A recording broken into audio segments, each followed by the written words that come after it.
Deus abençoe a vida do pastor Arilson, sua família. Eu vou pedir à igreja que abram suas Bíblias em segunda carta de Paulo aos Coríntios, capítulo 5, versículo 17 até o 21. Segunda aos Coríntios, capítulo 5, versículo 17 até o versículo 21.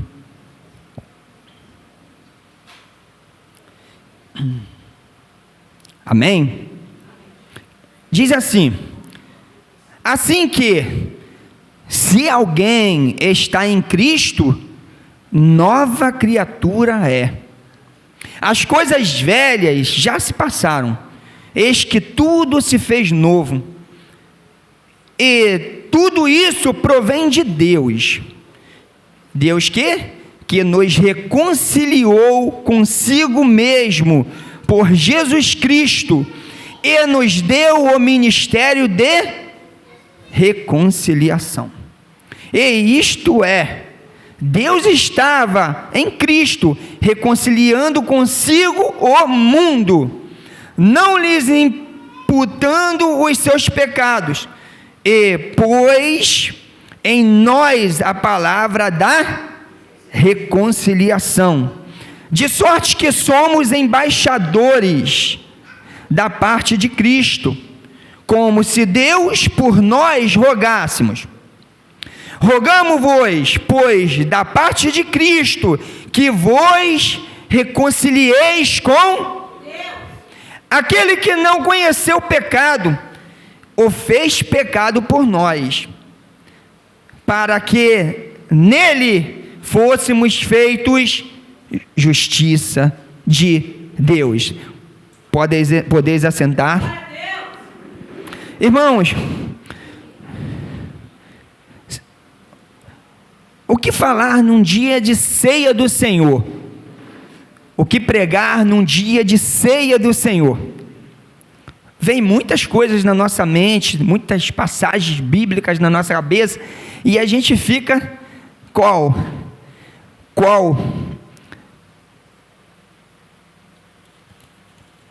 O que acontece?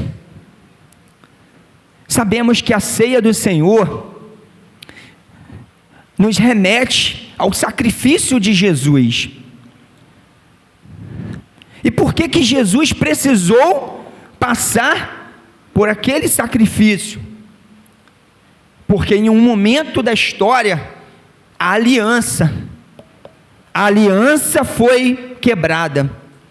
Em um momento da história, o homem quebrou sua aliança com Deus. Em um momento da história, houve uma divisão entre Deus e o homem. Deus é justo, Deus é bom, Deus é amor, e por Ele ser justo, nós herdaríamos a morte. Mas Deus amou o mundo de tal maneira, como foi falado aqui hoje, mas Ele amou o mundo de tal maneira, que Ele não quis que nós morrêssemos. E o que Ele fez? Ele se reconciliou conosco. Reconciliar, fazer a ponte, fazer a paz, fazer a união, consertar aquilo que não estava legal. O homem pegou, estragou tudo. Deus fez tudo perfeito, e o homem estragou tudo. E Deus, com sua justiça, Ele teria que manter o homem morto. O homem herdaria a morte eterna. Mas Deus reconciliou-se através de Jesus. Deus se reconciliou com o mundo, conosco, através do seu Filho. E para isso, ao invés de nós morrermos, Jesus morreu por nós.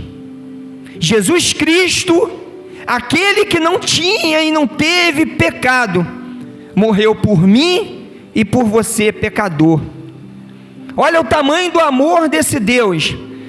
Olha o tamanho da importância de quando a gente come um pão e bebe, simbolizando o corpo, e a gente bebe o suco de uva, simbolizando o sangue. Obrigado, meu irmão. Olha o tamanho e importância disso. Isso nos remete a olhar lá para trás. Olhar para trás, que isso aqui é um memorial de algo que aconteceu outrora. Então, irmãos, Deus, Ele agiu nesse plano, esse plano salvífico, para que nós pudéssemos herdar a vida eterna. E aqui estamos nós, acertando, errando, fazendo coisas certas, fazendo coisas erradas, mas a gente está tentando, buscando, pedindo força a Deus, pedindo sabedoria a Deus, e com nossos erros e os nossos acertos, aqui estamos nós, reconhecendo Jesus Cristo. Às vezes, a gente vê um jovem vir para a igreja, e às vezes esse jovem não entende ainda. Às vezes um jovem vem para a igreja sem muita vontade, às vezes preferia estar jogando um futebol, assistindo uma partida de futebol, jogando um videogame. Mas, meus irmãos, olhe para o sacrifício na cruz, olha para um Jesus perfeito, sem pecado, que morreu por nós. E antes de você falar: mãe, eu não quero ir para a igreja, pai, eu não quero ir para a igreja, reconheça, filho, reconheça, você só está aqui porque alguém morreu por você. Eu só estou aqui porque alguém morreu por mim. E aí Jesus, Deus, fez esse pacto, esse plano, para que nós fôssemos reconciliados com Deus. Ele veio ao mundo, Ele trouxe ensinamentos, e nesses ensinamentos, o que nós podemos trazer para a nossa vida? O que eu posso aplicar dessa passagem de 2 Coríntios, capítulo 5, a partir do versículo 17, para a minha vida de hoje?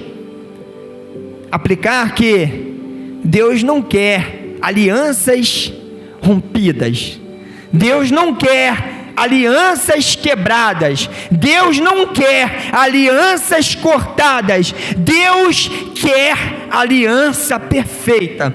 E uma aliança, para ela ser perfeita, ela não tem que ter começo nem fim, ela tem que ser cíclica. Uma aliança perfeita, ela não pode ter rachadura.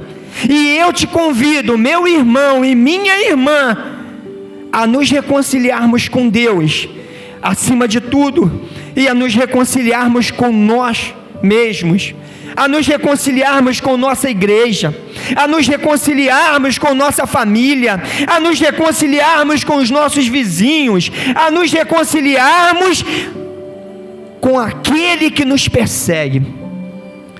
Como é difícil a gente manter-se reconciliado com aquele que nos persegue.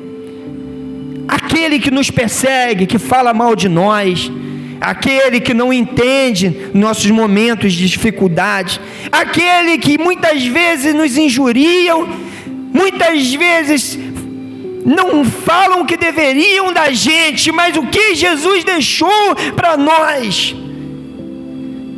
Qual o ensinamento de Jesus para nós? O que é o evangelho sem o perdão? O que é o evangelho sem amor? O que é o evangelho sem a renúncia? O que é o evangelho sem o reconciliamento? Eu venho convidar você hoje, você que tem um problema com seu esposo, você homem que tem um problema com sua esposa, filhos que têm problema com pais, patrões com funcionários, irmãos com irmãs, irmãos dentro da igreja, irmãos que têm problema com um vizinho lá fora. Às vezes a gente deixa para depois, porque a gente acha que quem errou não foi eu, e quem errou não foi Cristo.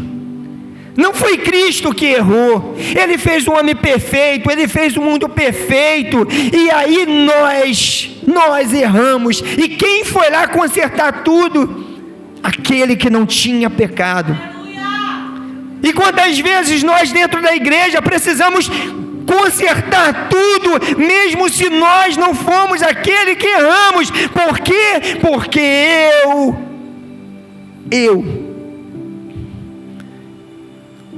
eu entendo o sacrifício de Jesus. Você entende o sacrifício de Jesus. Precisamos nos reconciliar. Tem uma grande obra para ser feita. Precisamos ser sal, precisamos ser luz. Precisamos escrever Atos 29. Estamos escrevendo Atos 29 não canônico, mas estamos escrevendo Atos 29 não canônico. E o que está escrito na minha biografia? Quando chegar no versículo de Atos 29, quando falar de Marcelo, o que está escrito ali? Quem sou eu hoje perante o Evangelho? Será que eu sou um pastor que vem aqui à frente, falo de Deus, me emociono quando eu falo de Deus, mas eu não vivo Deus? Será que você é uma irmã que fala de Deus e não vive Deus? Será que nossos filhos, será que as nossas esposas, os maridos, os parentes, os vizinhos, os patrões, os funcionários, se eles tivessem que escrever algo da gente, o que eles escreveriam? E digo mais, se Jesus Cristo viesse hoje, o que Ele faria de mim? Ministério de reconciliação.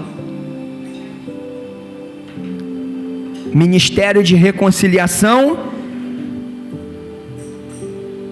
que começou na cruz.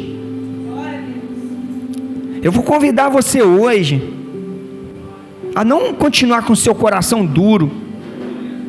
Eu vou convidar você hoje a liberar perdão. Eu vou convidar você hoje, quando eu chegar em casa, se a pessoa que você te aborreceu ou que te aborrece, ou que acha que você a aborreceu, não estiver aqui, que você chegue em casa, ligue para essa pessoa.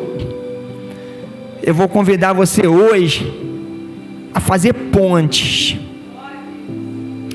Certa vez, um homem estava brigado com seu irmão, muitos anos brigado, 2 fazendeiros, e um convocou um marceneiro para ele fazer um muro, pedreiro, marceneiro, para fazer um muro bem grande, uma cerca bem grande, para que ele não visse mais o irmão, porque eles não se entendiam. Esse homem veio e ele foi trabalhar e deixou o homem trabalhando lá nessa fazenda, e tinha um grande rio do lado desse muro. Aí ele, mas você vai perder de tomar o banho no rio. Não tem problema, o importante é eu não ter contato com ele. E assim foi. Quando chegou, ele foi trabalhar, o irmão dele chegou mais cedo do que ele, um pouquinho, e encontrou, ao invés de um muro, ele encontrou uma ponte, unindo uma casa à outra, unindo uma propriedade à outra. Nisso que o irmão dele viu aquela ponte, o irmão dele achou, gente, ele fez uma ponte, ele quer se reconciliar comigo. O irmão dele viu e ele não sabia da ponte, ele tinha contratado um moço para fazer um muro. E o irmão dele saiu correndo, chorando, e chegou na casa dele. Era assim que ele chegou, e ele nem tinha visto a ponte, e o irmão dele abraçou ele, falou, irmão, eu também estava doido para te abraçar. Oh, meu irmão, aí chorou, aí ele viu, ele chorou também. Os dois se abraçaram, se beijaram. Meu irmão, eu te amo. E o outro falou, eu também te amo, meu irmão. chegou no outro dia, o moço chegou mais tarde, ou no outro dia, ele chegou para aquele moço que fez a ponte e agradeceu. O moço de longe só viu os dois se abraçando. Aí ele chamou o moço e falou: ô seu moço, como eu tenho que te agradecer? Olha, o que você fez foi maravilhoso. Eu vou ser grato por você a vida toda. Eu sou de mal com meu irmão há muito tempo. Eu vou te convidar uma coisa: mora com a gente. Vou fazer uma casa para você. Fica aqui com a gente. Você vai ter tudo do bom e do melhor. Aí aquele moço olhou para ele e falou: eu não posso. Não pode? Por que você não pode? Porque eu tenho outras pontes para construir. Que eu e você venhamos fazer pontes. Que eu e você não venhamos ser crentes fofoqueiros. Que nós não venhamos ser difamadores.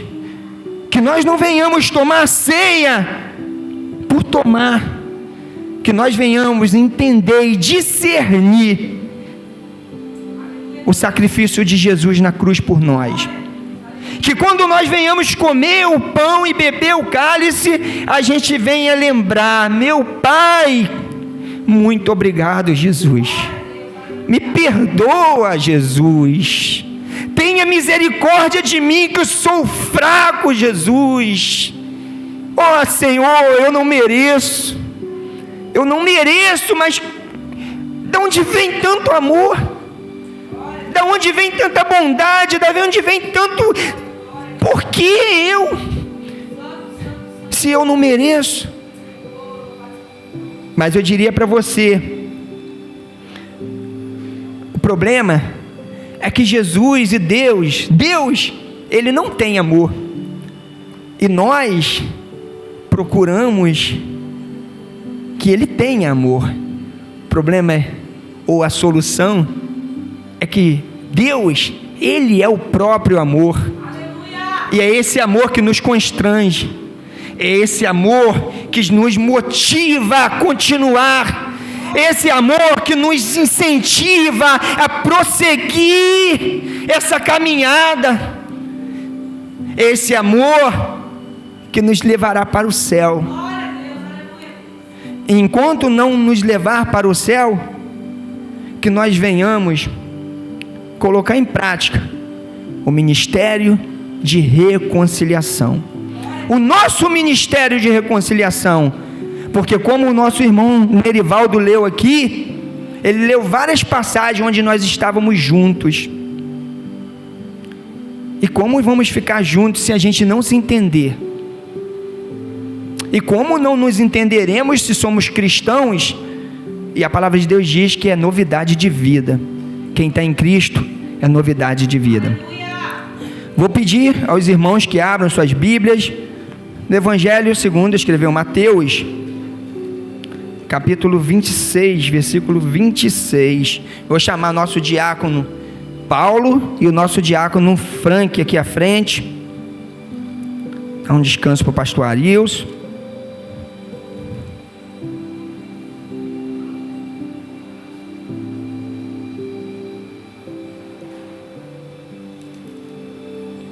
Pega o pão e o vinho e o suco de uva.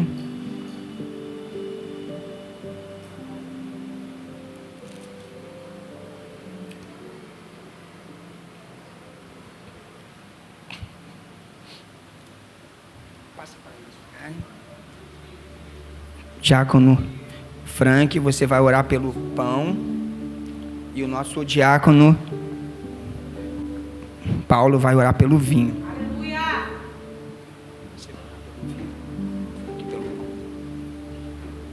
Oremos. No. Aleluia. Cumprimento a igreja com a santa glória. Vamos estender suas mãos aqui para o pão. Oremos em nome de Jesus. Aleluia. Senhor nosso Deus, nosso Pai, aqui está, Senhor Sim, Deus, ó este Pai. pão, Senhor, aonde, Sim, Pai, Jesus. simboliza, Pai, o teu corpo, Pai. Sim, ó Pai. Pai, corpo, Senhor Deus, ao qual foi Sim, dado em Jesus. sacrifício, Pai, para estarmos aqui hoje, Senhor Deus, celebrando, Pai, este momento, Pai. Pai, que não seja, Pai, simplesmente, Pai, uma celebração momentânea, Pai, mas que seja uma lembrança, Pai, profunda em nossos corações, Pai, Sim, do sacrifício, Pai, feito, Glória a Pai, Deus. por Ti, Aleluia. para nós na cruz, Senhor Deus. Pai amado, Pai celestial, Te entregamos, Pai, este pão, Pai, em nome de Jesus. Amém. Pai amado, Pai queridos, estaremos aqui, Senhor, na Tua presença, com esse vinho simbolizando o Seu sangue, Senhor. Sim, O Jesus. Senhor venha purificar cada corpo, meu Abençoa Pai, esse nessa pão, noite. esse O vinho. Senhor vem limpar, meu Pai. Sim, ó Pai. Todas as todas as raivas, todo o nervosismo dentro das pessoas, meu Pai. Sim, O Senhor vem Jesus. abençoar, meu Pai, esse sangue, meu Pai. Que faz parte do Teu corpo, Senhor Jesus da glória. Que isso vem simbolizar a cruz. Isso foi derramado por Sim, nós. ó Pai. E assim eu te agradeço, Senhor. Em nome de Jesus. Amém. O pão e o vinho. O pão simbolizando o corpo de Cristo. O vinho simbolizando o sangue de Cristo. Que nós venhamos entender o significado da ceia do Senhor. A ceia do Senhor não é para medirmos espiritualidade. A ceia do Senhor não é para dizer quem é mais crente do que quem. A ceia do Senhor não é para dizer que eu posso e você não pode. A palavra de Deus diz: examine um homem a si mesmo e coma. Se você, irmão, que tem um pecado, que é um pecado que te atrapalha, é um pecado que te aflige, e quando você fizer a sua autoanálise, você entender que você não deve cear, eu te convido, se liberte desse pecado. Maior do que esse pecado é o Deus que pagou os nossos pecados. Repreenda essa coisa na sua vida, porque a ceia do Senhor é um memorial. É um memorial, é um momento que a gente olha para trás e vê um Jesus que morreu. É um momento que a gente olha para frente e vê uma vida eterna. É um momento que a gente olha para cima e vê um céu onde um dia nós vamos morar. É um momento onde a gente olha para dentro e vê o quanto somos falhos e pecadores. E é o momento quando a gente olha para os irmãos, para o lado, e a gente vê que a gente precisa se entender. A gente precisa se reconciliar. A gente precisa viver em união, como foi falado aqui, Salmo 133, foi falado em Atos 2, que o povo de Deus perseveraram na doutrina dos apóstolos, e a igreja caía na graça do povo, que ia dizer que aumentava o número de pessoas se convertendo. Vamos cair na graça do povo no bom sentido. Vamos ser exemplos de cristãos, entendendo o quanto somos falhos e fracos, mas nosso Deus nos fortalece. Podeis servir a ceia, o pão